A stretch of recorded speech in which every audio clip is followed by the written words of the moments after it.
It's suicide, the taller guard grumbled. Mine, not yours, so don't worry about it, Brian barked at him. Your job is to remember your orders and keep them straight. Now, let's hear them again. The guard rolled his eyes up in silent rebellion and repeated in a toneless voice, "We stay here in the car and keep the motor running while you go inside the stone pile there. We don't let anybody in the car and we try and keep them clear of the car, short of shooting them, that is. We don't come in, no matter what happens or what it looks like, but wait for you here. Unless you call on the radio, in which case we come in with the automatics going and shoot the place up, and it doesn't matter who we hit.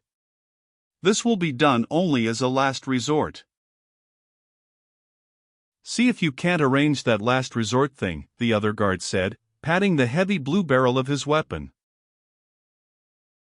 "I meant that last resort," Brian said angrily. "If any guns go off without my permission, you will pay for it, and pay with your necks. I want that clearly understood. You are here as a rear guard and a base for me to get back to.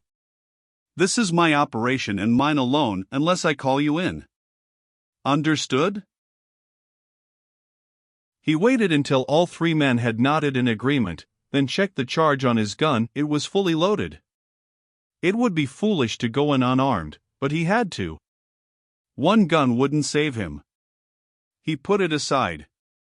The button radio on his collar was working and had a strong enough signal to get through any number of walls. He took off his coat, threw open the door and stepped out into the searing brilliance of the December noon. There was only the desert silence, broken by the steady throb of the car's motor behind him. Stretching away to the horizon in every direction was the eternal desert of sand. The keep stood nearby, solitary, a massive pile of black rock. Brian plodded closer, watching for any motion from the walls. Nothing stirred. The high-walled, irregularly shaped construction sat in a ponderous silence. Brian was sweating now, only partially from the heat. He circled the thing, looking for a gate. There wasn't one at ground level. A slanting cleft in the stone could be climbed easily, but it seemed incredible that this might be the only entrance.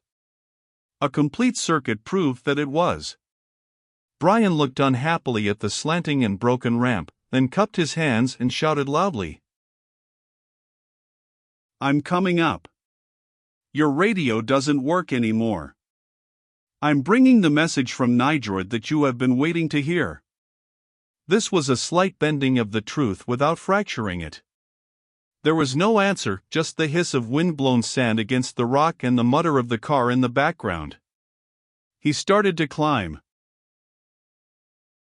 The rock underfoot was crumbling and he had to watch where he put his feet. At the same time he fought a constant impulse to look up, watching for anything falling from above. Nothing happened. When he reached the top of the wall he was breathing hard, sweat moistened his body. There was still no one in sight. He stood on an unevenly shaped wall that appeared to circle the building.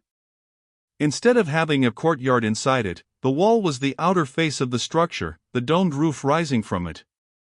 At varying intervals dark openings gave access to the interior. When Brian looked down, the sandcar was just a dun-colored bump in the desert, already far behind him. Stooping, he went through the nearest door. There was still no one in sight. The room inside was something out of a madman's funhouse. It was higher than it was wide, irregular in shape, and more like a hallway than a room. At one end it merged into an incline that became a stairwell. At the other it ended in a hole that vanished in darkness below. Light of sorts filtered in through slots and holes drilled into the thick stone wall. Everything was built of the same crumble-textured but strong rock. Brian took the stairs. After a number of blind passages and wrong turns he saw a stronger light ahead, and went on. There was food, metal, even artifacts of the unusual Desan design in the different rooms he passed through. Yet no people. The light ahead grew stronger, and the last passageway opened and swelled out until it led into the large central chamber. This was the heart of the strange structure. All the rooms, passageways, and halls existed just to give form to this gigantic chamber. The walls rose sharply, the room being circular in cross-section and growing narrower towards the top. It was a truncated cone, since there was no ceiling. A hot blue disk of sky cast light on the floor below. On the floor stood a knot of men who stared at Brian. Out of the corner of his eyes, and with the very periphery of his consciousness, he was aware of the rest of the room: barrels, stores, machinery, a radio transceiver, various bundles and heaps that made no sense at first glance. There was no time to look closer. Every fraction of his attention was focused on the muffled and hooded men. He had found the enemy. Everything that had happened to him so far on Dis had been preparation for this moment. The attack in the desert, the escape, the dreadful heat of sun and sand. All this had tempered and prepared him. It had been nothing in itself. Now the battle would begin in earnest. None of this was conscious in his mind. His fighter's reflexes bent his shoulders, curved his hands before him as he walked softly in balance, ready to spring in any direction. Yet none of this was really necessary. All the danger so far was non-physical. When he did give conscious thought to the situation, he stopped, startled. What was wrong here? None of the men had moved or made a sound. How could he even know they were men? They were so muffled and wrapped in cloth that only their eyes were exposed. No doubt, however, existed in Brian's mind. In spite of muffled cloth and silence, he knew them for what they were. The eyes were empty of expression and unmoving, yet were filled with the same negative emptiness as those of a bird of prey. They could look on life, death, and the rending of flesh with the same lack of interest and compassion. All this Brian knew in an instant of time, without words being spoken. Between the time he lifted one foot and walked a step, he understood what he had to face. There could be no doubt, not to an empathetic. From the group of silent men poured a frost-white wave of unemotion. An empathetic shares what other men feel.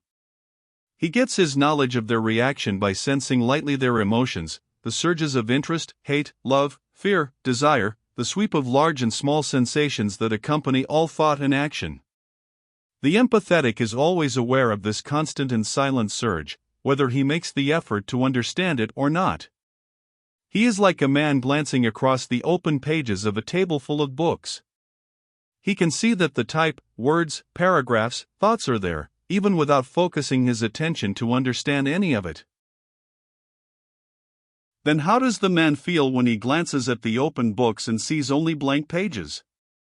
The books are there, the words are not. He turns the pages of one, of the others, flipping the pages, searching for meaning. There is no meaning. All of the pages are blank.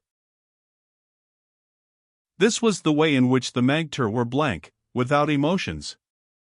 There was a barely sensed surge and return that must have been neural impulses on a basic level, the automatic adjustments of nerve and muscle that keep an organism alive. Nothing more. Brian reached for other sensations, but there was nothing there to grasp. Either these men were without emotions, or they were able to block them from his detection. It was impossible to tell which. Very little time had passed while Brian made these discoveries. The knot of men still looked at him, silent and unmoving. They weren't expectant, their attitude could not have been called one of interest. But he had come to them and now they waited to find out why. Any questions or statements they spoke would be superfluous, so they didn't speak. The responsibility was his. I have come to talk with Ligmate. Who is he? Brian didn't like the tiny sound his voice made in the immense room. One of the men gave a slight motion to draw attention to himself. None of the others moved. They still waited. I have a message for you, Brian said, speaking slowly to fill the silence of the room and the emptiness of his thoughts. This had to be handled right. But what was right? I'm from the Foundation in the city, as you undoubtedly know. I've been talking to the people of Nijord. They have a message for you. The silence grew longer. Brian had no intention of making this a monologue. He needed facts to operate, to form an opinion. Looking at the silent forms was telling him nothing. Time stretched taut, and finally Ligmag spoke. The Nijorders are going to surrender. It was an impossibly strange sentence. Brian had never realized before how much of the content of speech was made up of emotion. If the man had given it a positive emphasis, perhaps said it with enthusiasm, it would have meant success. The enemy is going to surrender. This wasn't the meaning. With a rising inflection on the end, it would have been a question. Are they going to surrender? It was neither of these. The sentence carried no other message than that contained in the simplest meanings of the separate words. It had intellectual connotations, but these could only be gained from past knowledge, not from the sound of the words. There was only one message they were prepared to receive from Nijord. Therefore Brian was bringing the message. If that was not the message Brian was bringing, the men here were not interested. This was the vital fact. If they were not interested, he could have no further value to them. Since he came from the enemy, he was the enemy. Therefore he would be killed.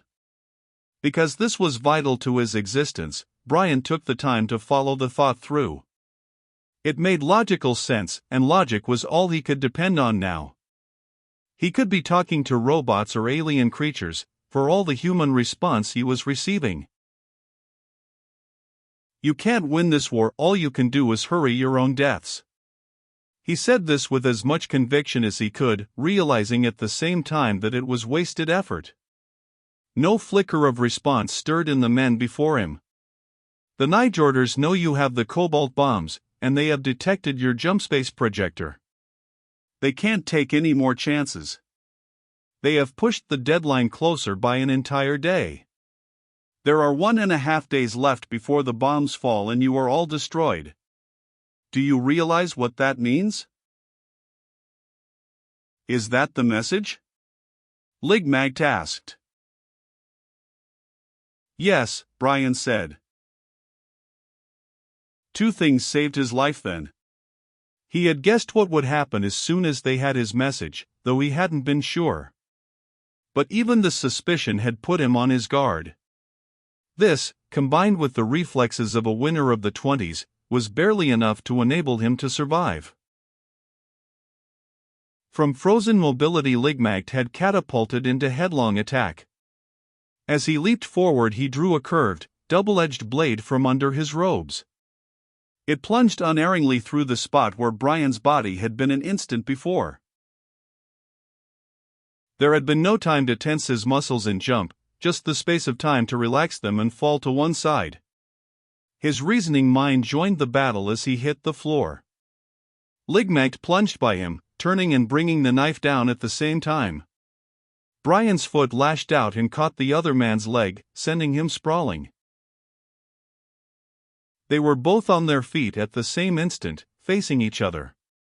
Brian now had his hands clasped before him in the unarmed man's best defense against a knife, the two arms protecting the body, the two hands joined to beat aside the knife arm from whichever direction it came. The Desan hunched low, flipped the knife quickly from hand to hand, then thrust it again at Brian's midriff. Only by the merest fractional margin did Brian evade the attack for the second time. Ligmag fought with utter violence. Every action was as intense as possible, deadly and thorough. There could be only one end to this unequal contest if Brian stayed on the defensive. The man with the knife had to win. With the next charge, Brian changed tactics. He leaped inside the thrust, clutching for the knife arm. A burning slice of pain cut across his arm, then his fingers clutched the tendon wrist. They clamped down hard, grinding shut, compressing with the tightening intensity of a closing vice. It was all he could do simply to hold on. There was no science in it, just his greater strength from exercise and existence on a heavier planet. All of this strength went to his clutching hand, because he held his own life in that hand, forcing away the knife that wanted to terminate it forever. Nothing else mattered, neither the frightening force of the knees that thudded into his body nor the hooked fingers that reached for his eyes to tear them out. He protected his face as well as he could, while the nails tore furrows through his flesh and the cut on his arm bled freely. These were only minor things to be endured. His life depended on the grasp of the fingers of his right hand. There was a sudden immobility as Brian succeeded in clutching Ligmag's other arm. It was a good grip, and he could hold the arm immobilized. They had reached stasis, standing knee to knee, their faces only a few inches apart. The muffling cloth had fallen from the Dissan's face during the struggle, and empty, frigid eyes stared into Brian's. No flicker of emotion crossed the harsh planes of the other man's face. A great puckered white scar covered one cheek and pulled up a corner of the mouth in a cheerless grimace. It was false, there was still no expression here, even when the pain must be growing more intense.